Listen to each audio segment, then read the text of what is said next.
영화 인사이드 아웃이라는 영화 애니메이션을 참 재밌게 봤는데요. 저는 2는 못 보고 1만 봤습니다. 2는 보다가 좀 잤는데 이 인사이드 아웃 1에서는 주인공 라일리의 감정들 중에 기쁨이라는 감정이 있습니다. 기쁨이라는 감정은 슬픔이 라일리에게 영향을 끼치지 못하도록 계속 슬픔을 거부하고 밀어내려고 합니다. 최선을 다해서 슬픔이라는 캐릭터가 이제 라일리를 간섭하지 못하게, 인생에 끼어들지 못하게 노력을 하죠. 그런데 이제 영화가 계속 진행되면 진행될수록 기쁨도 그렇고, 그리고 영화를 시청하는 모든 이들이 슬픔이라는 감정이 인간에게 결코 해가 되는 일만은 아니란 것을 느끼게 됩니다. 영화 속에서 이 좀 되게 생긴 것부터가 좀 슬픔같이 생긴 이 캐릭터가 이런 말을 합니다. 나는 우는 게 좋아. 울음은 삶의 문제에 너무 얽매이지 않고 나를 진정하도록 도와줘. 여러분, 이런 대사가 있더라고요. 혹시 여러분도 이런 슬픔의 유익을 경험해 보신 적이 있습니까? 오늘 우리는 인사이드 아웃에서 라일리가 누리는 슬픔, 혹은 이 감정의 캐릭터들이 말하는 슬픔과는 차원이 다른 하나님 나라의 백성들이 누리는 슬픔, 그리고 그 슬픔이 행복인 이유에 대해서 함께 나눠보도록 하겠습니다. 자, 먼저 슬픔의 원인을 한번 나눠보려고 합니다. 이 슬퍼하는 데 사용되는 단어는 펜툰테스라는 단어입니다. 이 단어가 성경에서 동일하게 사용된 장면이 창세기 37장 34절에 등장합니다. 야곱은 슬픈 나머지 옷을 찢고 베옷을 걸치고 아들을 생각하면서 여러 날을 울었다. 여기서 야곱이 슬픈 이유가 뭡니까? 형들이 요셉을 종으로 판 다음에 야곱에게 이제 요셉이 입던 옷에 피를 칠해가지고, 짐승에 피를 칠해서 아버지께 거짓말을 합니다. 요셉이 죽었습니다. 그때 아버지가 이 요셉이 죽었다는 형들의 말들을 듣고 슬퍼하는 감정, 이게 바로 우리가 오늘 함께 보는 단어인 펜툰테스입니다. 자식을 떠난 부모의 슬픔은 오늘 조금 하루가 좀 벅차다, 오늘 조금 눈물이 난다, 그런 정도의 슬픔이 아닙니다. 몸을 가누기 어려울 정도로 고통스러운 슬픔에 사로잡힙니다. 팔복이 말하는 슬픔의 정도가 바로 이 고통스럽고 몸을 가누기 어려울 정도의 슬픔입니다. 그렇다면 이 성경은, 이 팔복은 슬픔의 이유를 이 사람이 죽은 이 내 개인적인 사정에 의한 고통으로만 정의를 할까요? 사실 자식을 잃으면 슬퍼하는 것은 굳이 예수님이 산에 올라가서 제자들에게 설교를 따로 하지 않으셔도 누구나 보편적으로 깨닫는 슬픔입니다. 굳이 산상수훈이라는 이 역사적으로 가장 훌륭한 설교에 인용하지 않아도 될 정도로 인간이라면 누구나 개인적으로 이런 슬픔을 느낍니다. 누군가에게 상처를 받을 때, 그리고 야곱의 모습처럼 사랑하는 사람과의 사별을 맞이할 때 우리는 슬픔을 느낍니다. 이게 첫 번째 슬픔이에요. 근데 두 번째는, 성경에서 이야기하는 슬픔의 원인은 여러 신학자들이 주장하는 죄에 대한 애통입니다. 나의 죄에 대한 슬픔입니다. 우리가 지난주에 살펴봤던 마음이 가난한 사람, 이 뜻은 영혼이 파산된 자라고 우리가 나눴었습니다. 영혼과 마음이 파산한 상태에 있어서 하나님과의 관계가 깨어진 사람, 그 사람은 자신의 어떠한 노력으로도 그 관계를 해결할 수 없음을 인지합니다. 그 사실에 대해서 애통하죠. 그 사실에 대해서 가슴을 치며 슬퍼할 수밖에 없습니다. 자, 근데 마지막으로 이 세 번째, 성경이 슬픔에 대한 이유를 말하는 것은 이 세상의 고난과 고통에 대한 슬픔입니다. 이것도 물론 죄에 대한 슬픔의 확장이기는 합니다.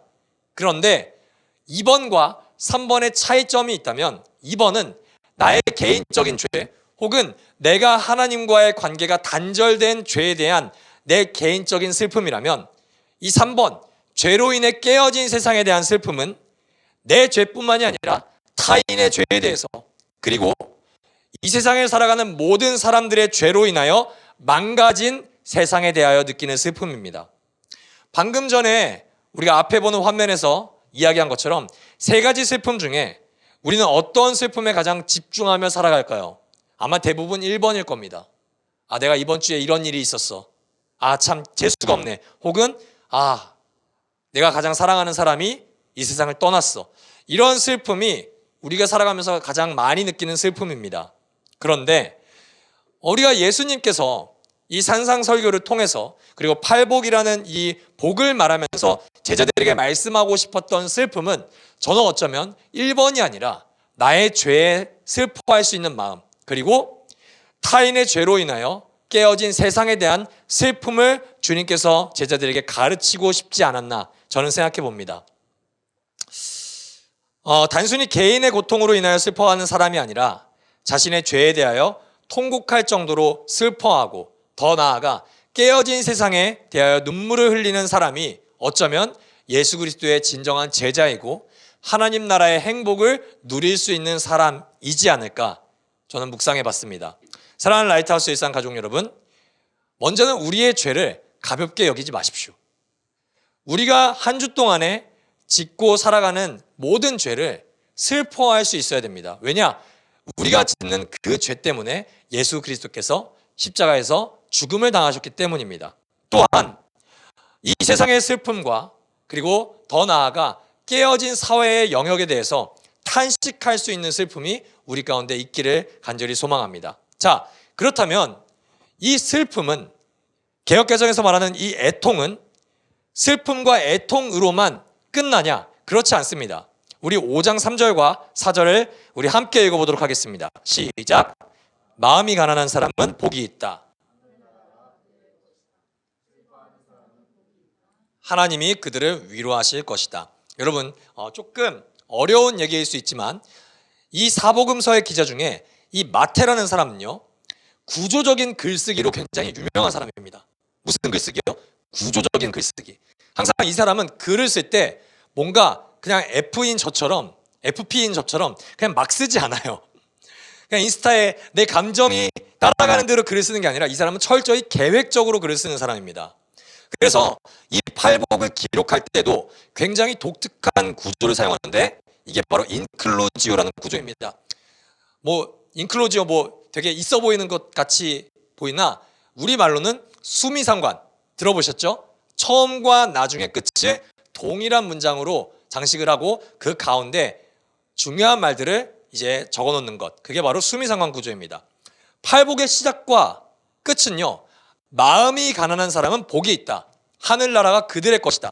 그 다음에 마지막으로 의를 위하여 박해를 받는 사람은 복이 있다. 하늘나라가 그들의 것이다.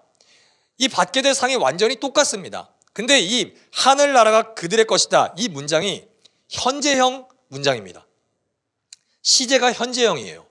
근데 오늘 우리가 살펴보는 슬퍼하는 사람부터 6번째인 평화를 이루는 사람까지는 그 사람들이 받을 복을, 받을 상을 무슨 시제로 표현하냐면은 미래 시제입니다. 팔복이 이야기하는 것이 무엇이냐면은 이미 임한 하나님 나라, 그러나 아직 완성되지 않은 하나님 나라에서 살아가는 그리스도인의 행복이자 정체성입니다. 우리는 가난한 마음, 파산된 영적 상태를 가지고 예수 그리스도를 기쁨으로 영접한 사람들입니다. 아멘이십니까? 여러분, 이 복음은 우리가 장차 죽어서 누릴 천국이 아니라 지금 현재 우리에게 임한 하나님 나라의 그 실제적인 기쁨을 맛보게 합니다. 혹시 여러분들이 신앙생활 하시면서 내가 예수 그리스도를 영접한 다음에 만약에 여러분들이 나는 하나도 기쁘지 않아. 그런데 성경은 우리가 기뻐할 수 있대. 그래서 억지로 정신승리를 하거나 여러분들이 명상을 하거나 혹시 주입식 교육처럼 나는 기뻐하는 사람이야. 왜 이렇게 슬픈데? 아니야. 성경은 나를 기뻐하는 사람이라 그랬어. 이렇게만 기쁨을 누리려고 한다면 여러분들은 어쩌면 복음을 영접하지 않는 사람입니다. 복음은요, 그리고 이미 임한 하나님 나라는 우리의 현실 속에서 실제로 복음의 기쁨을 맛보게 합니다. 우리가 그 무엇보다 그리스도를 기뻐하는 것은 최면이나 환각이 아닙니다. 실제입니다. 우리는 더 이상 죄와 사망이 지배하는 삶을 지금도 살아가지 않습니다. 우리는 패배자의 삶을 살아가는 것이 아니라 예수 그리스도께서 이루신 완전한 승리와 영생을 이미 지금 이 땅에서 보장받는 사람들인 것을 믿으시기를 주님의 이름으로 축복합니다. 그런데 문제가 무엇입니까? 그림을 보시면 이 땅에 이미 시작된 하나님의 나라가 완성이 되지 않은 것입니다. 이 땅에 예수 그리스도께서 오심으로 시작된 하나님 나라는 아직 완성이 되지 않았습니다. 죄로 인하여 깨어진 세상과 공존합니다. 하나님의 나라와 우리가 발을 딛고 살아가는 이 세상이 동시에 우리가 살아갑니다. 그래서 예배 때 아무리 하나님 나라를 경험하고 기뻐하고 주님을 찬양하고 예배할지언정 우리가 이 땅에서 이 문 밖을 나가서 살아가는 현실은 여전히 깨어진 세상입니다. 슬픔이 존재합니다. 내가 회사에서 혹은 내가 인간관계에서 여전히 나에게는 고통이 찾아옵니다. 정의가 아닌 불의로 인해 고통받는 사회, 그리고 사랑과 평화를 상실한 것 같은 현실이 우리를 맞이합니다. 각종 재해와 재난, 갈등의 소식들을 우리가 뉴스로 접할 수밖에 없습니다. 여객기 사고가 일어난 지 2주도 되지 않았죠. 근데 바다 건너편에 지금 LA에서는 어떤 재해가 일어납니까? 상상도 못할 만큼 커다란 산불이 사람들의 터전을 완전히 휩쓸었습니다. 우리는 하나님 나라를 온전히 이 땅에서 완성된 하나님의 나라를 경험할 수 없다는 사실에 때로는 아파하고 슬픔을 느끼게 됩니다. 또한 억울한 죽음들을 우리가 맞이합니다. 우리 옆 사람은 있을지 모르겠지만 우리 주변에서 고통스러운 가난을 맞이하게 되고, 어떤 사람은 이 사람이 누가 봐도 악인인 것을 눈으로 보지만 힘이 없는 우리들은 악인이 여전히 사회와 나라를 통치하는 현실 또한 우리가 우리의 무력함 속에서 맞이하게 됩니다. 우리는 하나님의 통치가 완성되기를 갈망하나 그렇지 못하는 작금의 현실에 울 수밖에 없습니다. 그저 슬퍼하는 것밖에 할 수 없는 우리의 모습을 볼 때 세상의 모든 하나님의 자녀들은 답답함을 느끼고 극심한 슬픔을 느끼게 됩니다. 그러나 오늘 본문은 그런 슬퍼하는 하나님의 자녀들에게 한 가지를 약속합니다. 하나님이 그들을 위로하실 것이다. 사실 우리가 사용하는 새번역 성경은 이 부분을 굉장히 독특하게 번역했습니다. 우리가 보는 성경은 하나님이 그들을 위로하실 것이다 라고 적었지만 개역개정 성경은 다르게 적습니다. 위로를 받을 것이며, 그리고 NIV 영어 성경은 They will be comforted. 여러분, 개역개정 성경과 영어 성경 모두 이 문장은 수동태 문장입니다. 우리가 할 수 있는 위로가 아니에요. 원어도 똑같습니다. 원어에서 사용된 단어는 신적 수동태 형식으로 기록했는데 이것은 인간이 줄 수 있는 위로가 아니라는 거예요. 그래서 새번역 성경은 그런 이제 원어와 개역개정 성경의 문장을 조금 재밌게 표현했습니다. 결국에는 하나님께서 자신의 능동적으로 슬퍼하는 사람들을 반드시 위로하실 것이다 라는 표현을 사용했습니다. 여기서 위로에 쓰인 단어가 파라칼레오라는 단어입니다. 이 파라칼레오라는 단어는 야 괜찮아 이 뜻이 아닙니다. 여기 이 위로의 뜻은요, 곁에서 부르다라는 의미예요. 이 단어로부터 파생된 단어가 바로 성령님의 별명인 보혜사 파라클레토스입니다. 하나님이 우리를 위로하시는 방법이 뭘까요? 방법이 뭘까요? 그냥 초자연적인 하나님이 계시는 공간에서 하늘에 대고 확성기 마이크를 대고 야 괜찮아 잘 될 거야 이렇게 말씀하시는 하나님은 없습니다.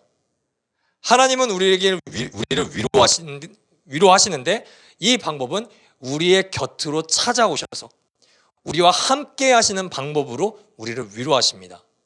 여러분 모두 살면서 위로를 받아보신 적이 다들 있을 겁니다. 자, 물론 제가 여기서 말하는 위로 가운데 기도하는 가운데 하나님께 받은 위로도 있을 거예요. 그런데 우리는 사람들에게도 위로를 받고 삽니다. 뭐 아내, 남편 혹은 성도님들 혹은 친구들에게 우리는 위로를 받고 삽니다. 그런데 여러분들이 가장 큰 위로를 받았을 때가 언제입니까? 가장 여러분에게 큰 위로가 됐을 때가 언제이던가요? 장례식을 예로 들어볼까요? 장례식이 이제 뭐 부모님이든 가장 소중한 사람의 가족의 장례식이 생겼을 때 이런 어떤 사람에게 가장 큰 위로를 받습니까? 1번 조의금을 가장 많이 송금해 준 사람. 2번, 가장 장문의 편지를 써준 사람. 3번, 장례식장에 찾아와서 내 손을 잡아준 사람.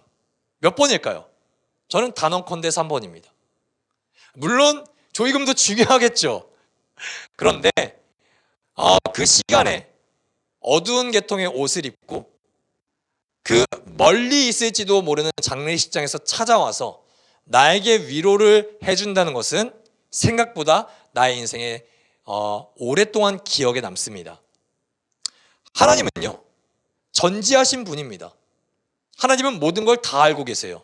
또한 하나님은 전능하심으로 모든 슬픔의 상황을 바꾸실 수도 있는 하나님이시죠.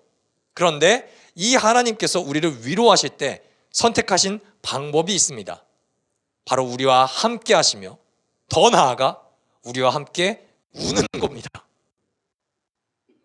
설교를 준비하면서 여러 권의 책을 보면서 제가 처음 알게 된 사실이 하나가 있습니다. 그게 뭔지 아세요? 여러분, 이 성경책에요, 예수님이 웃으셨다는 기록이 단 하나도 없습니다. 예수께서 웃으셨다, 예수께서 미소를 지으셨다, 이런 구절이 사복음서를 포함해서 한 군데도 없습니다. 저는 이걸 사실 처음 알았습니다. 책에 쓰여져서 제가 진짜, 물론 제 기억에도 없지만 의심하는 마음으로, 도마와 같은 심정으로 마태복음부터 요한복음까지 샅샅이 뒤져봤습니다. 진짜 하나도 없나? 아니, 그래도 제자들과 함께 하시면서 식사를 하시던지 아니면 병을 고쳐주시던지 그런 가운데 예수님이 미소를 지었다는 구절조차 없나? 없더라고요. 진짜 없더라고요. 근데 예수님이 우셨다는 장면이 성경에는 3군데 등장합니다. 첫 번째, 누가복음 19장에서 예루살렘을 보시면서 우십니다.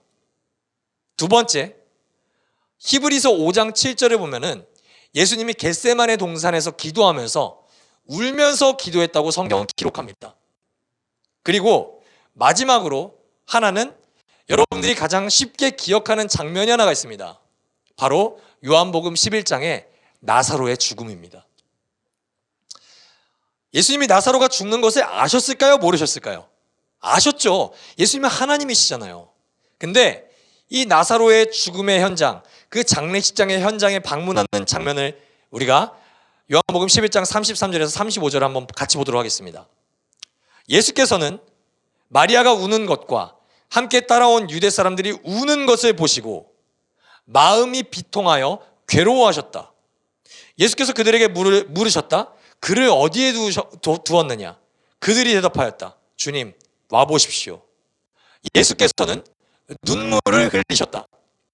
저는요, 요한복음 11장을 보면서 솔직히 좀 이해가 많이 안 됐습니다. 예수님이 나사로의 소식을 듣고 바로 출발하신 게 아니었어요, 원래는. 조금 시간을 두고 이 현장에 방문합니다. 그런데 우리는 사실 이 결말을 알잖아요. 예수님이 이 자리에 오신 이유가 뭐예요? 죽은 나사로를 다시 살리기 위해서입니다. 자, 질문해 볼게요. 예수님은 결말을 알고 계실까요? 모르실까요? 여러분, 제가 만약에 예수가 아니라 김영훈이 오늘 감기에 걸린 청경현 성도님을 이제 기도하러 간다면 이런 생각을 하겠죠. 내가 예수 이름으로 모든 질병은 떠나갈지어다 했는데 감기가 안 나면 어떡하지? 경현 성도님이 아멘 믿습니다 했는데 그 다음에 갑자기 콜록콜록 하면서 기침을 하면 얼마나 쪽팔려요. 인간 김영훈은 그럴 수 있단 말이에요. 인간 김영훈은 오늘 죽음에 이르는 한 장례식장에 가서 예수 이름으로 나오세요 해서 나오지 않을 수 있어요. 저는 인간이니까요. 근데 그리스도께서는요. 여러분, 설마 예수 그리스도께서 저처럼 지금 좀 보는 사람이 좀 많네. 내가 나사로야 나와라 했는데 만약에 안 나오면 어떡하지? 개 쪽인데. 이런 생각을 하셨겠냐고요. 안 했죠. 그러면 예수님이 우셔야 돼요? 아니요, 우실 일이 없어요. 뻔히 나올 걸 알아요. 제가 예수님이라면은 마리아를 보면서 이랬을 거예요. 진짜 멋있게 주머니에 한 손을 딱 넣고, 마리아, don't cry. I'm come. 내가 왔잖아. 울지 마라. 야, 다 모이세요. 다 모이세요. 울지 마세요. 울지 마세요. 서프라이즈 이제 보여줄 겁니다. 저 같으면 이랬겠어요. 슬퍼하지 않아도 되잖아요. 여러분, 근데 예수님은 곁에서 우십니다. 비통하세요. 사람들의 슬픔에 공감하십니다. 죄로 인하여 깨어진 세상에 대하여, 그리고 죄로 인하여 죽을 수밖에 없는 사람들과 하나님의 깨어진 관계에 대하여 그는 웃습니다. 우리의 고통에, 우리의 슬픔에 그는 공감하세요. 야, 영훈아, 울지 마. 이미 하나님의 나라는 왔어. 나사로가 이제 나오는 걸 볼 거야. 이제 너도 나사로처럼 나중에 그 부활을 누릴 거야. 나중에 내가 하나님 나라를 완성하는 거를 너네가 맛보게 될 거야. 이제 안 울어도 돼. 이게 아니에요, 여러분. 그리스도는 우십니다. 우실 필요가 없는, 모든 것을 완성하시는 그 하나님의 아들 예수 그리스도께서 하늘의 보좌를 버리시고 깨어진 세상에, 그것도 우는 것밖에 할 줄 모르는 아기의 모습으로 태어나 우셨을 뿐 아니라, 그는 십자가의 죽음 뒤에 깨어진 세상을 넘어서 하나님의 버림을 상징하는 지옥에까지 내려와서 우리의 고통에 함께 참여하십니다. 매주 우리가 예배에 처음 고백하는 사도신경에, 한글 사도신경에는 이 문장이 없는데 영문을 보면요, 굉장히 재밌는 문장이 나옵니다. 십자가에 못 박혀 죽으시고 장사된 지 그 다음에 사흘 만에 죽은 자 가운데서 다시 살아나셨으며, 이 사이에 한글에는 기록되어 있지 않는 영문이 있습니다. He descended into hell. 발음 맞나요? 네. He descended into hell. 그가 지옥에 내려가셨으며, 이 문장이 영어 사도신경에는 정확히 기록되어 있습니다. 그가 누구죠? 예수 그리스도요. 예수 그리스도께서 십자가에 죽으신 뒤에 어디로 내려가셨다고요? 지옥이요, 지옥. 지옥에 내려가셨습니다. 여러분, 성자 예수 그리스도께서 성부 하나님께 지옥에까지 버림받아야 할 이유가 있습니까? 죄를 지셨나요? 아니요. 율법을 어기셨나요? 아니요. 모든 율법을 완성하셨습니다. 근데 왜 지옥에까지 그가 내려가셨죠? 왜 지옥의 고통을 당하셔야 하죠? 그 고통은 죄인인 우리가 당해야 될 고통이기 때문입니다. 그 슬픔은, 그 하나님께 버림받는 슬픔은, 그리고 하나님께 버림받은 고통 때문에 흘리는 눈물은 그리스도가 흘려야 할 눈물이 아니라 저와 여러분이 흘려야 될 눈물이었습니다. 그런데 예수 그리스도는 성육신 하신 것 정도로만 우리의 인생에 참여하면 될 텐데, 지옥에까지 그가 내려가시는 것으로 하나님께 버림받는 인류의 고통을, 인류로 포장할 것 없습니다. 저와 여러분의 고통을 우리와 함께 감당하셨습니다. 그는 그곳에서도 웁니다. 물론 성경에 기록되어 있지 않았지만 지옥에 내려간 인간이 어떻게 안 울 수 있겠습니까?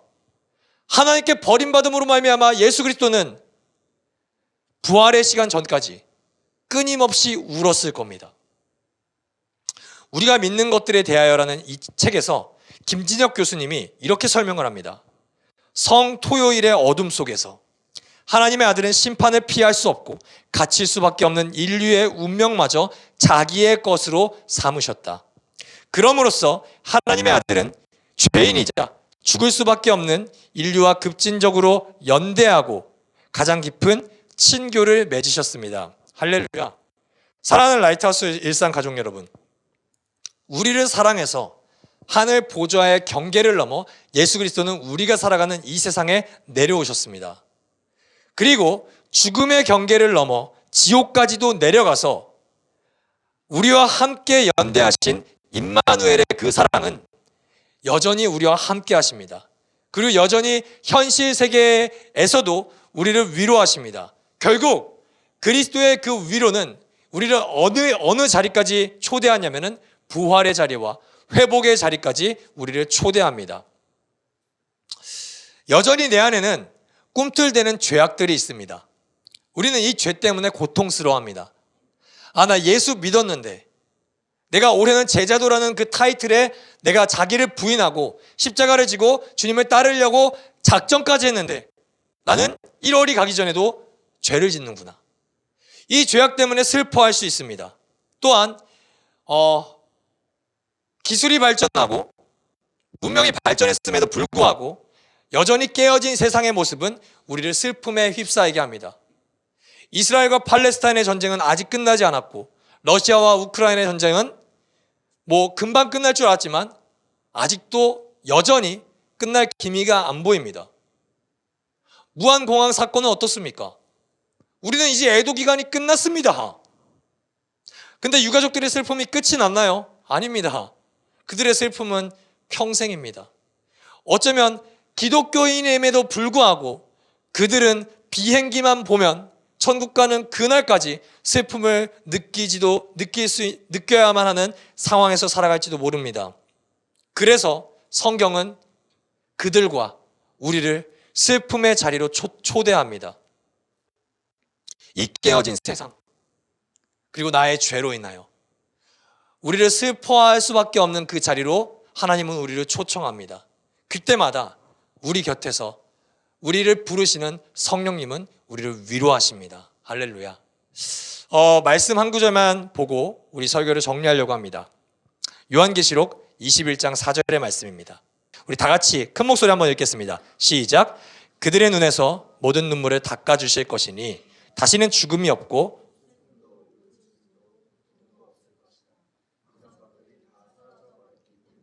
아멘. 지금은 울지만, 지금은 슬프지만, 그리고 지금은 고통스럽지만 장차 이 모든 슬픔을 위로해 주실 완성될 하나님의 나라가 우리에게 다가오고 있습니다. 그 하나님 나라를 기다리고 그 하나님 나라를 소망하고 그것을 기대하기에 우리는 슬픔의 자리에서만 머무는 것이 아니라 소망의 자리로 나아가며 하나님의 위로를 기쁨으로 누릴 수가 있습니다. 사랑하는 여러분, 말씀을 마무리하겠습니다. 이제 그 슬픔을 경험하는 우리가 해야 될 일은 무엇일까요? 이게 오늘 설교의 결론입니다. 그리스도인으로서 세상에 줄 수 없는 하나님 나라의 그 위로를 오늘도 우리와 함께 하시며 우리 안에서 우리를 위로하시는 그 성령을 누리는 그리스도의 제자들, 하나님의 자녀들이 해야 될 일은 무엇일까요? 그저 개인적인 슬픔을 가지고 기도의 자리로 나아가서 하나님의 위로를 구하는 게 우리의 전부일까요? 더 나아가 우리 각자 개인의 죄에 고통스럽고 애통해하며 그분의 십자가를 떠올리며 그분의 용서를 통해 우리가 위로를 누리는 것이 우리가 궁극적으로 해야 될 일일까요? 물론 그 두 가지 슬픔에 대하여 주시는 하나님의 위로 또한 우리 각자 개개인은 누릴 수가 있습니다. 그러나 그리스도의 제자로서 우리가 오늘 말씀을 통해 깨달은 슬픔, 그리고 나아가야 하는 제자의 길은 그리스도께서 삶의 슬픔에 휩싸인 자들 곁에서 함께 울고 공감하며 연대하시고 친교를 나누는 그 공감의 삶을 통하여 한 사람의 그 슬픔을 위로하고 회복하신 것처럼 우리도 우리 삶 속에 있는 무수한 경계를 넘어서 울고 있는 사람들의 곁으로 가서 그들이 울고 있을 때 함께 손을 잡아 울 줄 알고 그들이 슬퍼할 때 우리도 함께 슬픔에 참여하는 것, 그래서 함께 눈물을 흘리며 연대하는 것, 그것이 우리가 해야 될 일이 아닐까 저는 말씀을 통하여 묵상해 봅니다. 우리가 해야 될 일은 그리스도께서 우리에게 선물하신 이미 임한 하나님 나라의 위로와 장차 완성될 하나님 나라의 소망을 슬퍼하는 모든 이들에게 전달하는 일이죠. 사랑하는 라이트하우스 일산 여러분, 비록 우리는 오늘 예배가 마치면 또 한 주 가운데 어쩌면 슬픔을 마주할 수밖에 없는 현실을 살아갑니다. 그러나 기억하십시오. 우리의 엔딩은 결코 새드 엔딩이 아닙니다. 또한 우리의 현재도 결코 슬픔으로만 우리를 넘어뜨린다는 것이 아닌 것을 여러분 꼭 기억하셨으면 좋겠습니다. 오늘도 우리와 함께 우시는 하나님의 사랑 속에서 여러분 마음껏 위로를 누리십시오. 그리고 마지막 날에 이 땅에 흘렸던 모든 눈물을 닦아주실 그 예수 그리스도의 위로를 소망하며 모든 슬퍼하는 사람들에게 하나님의 위로를 전하여 주는 우리 모두가 되기를 예수 그리스도의 이름으로 축복합니다.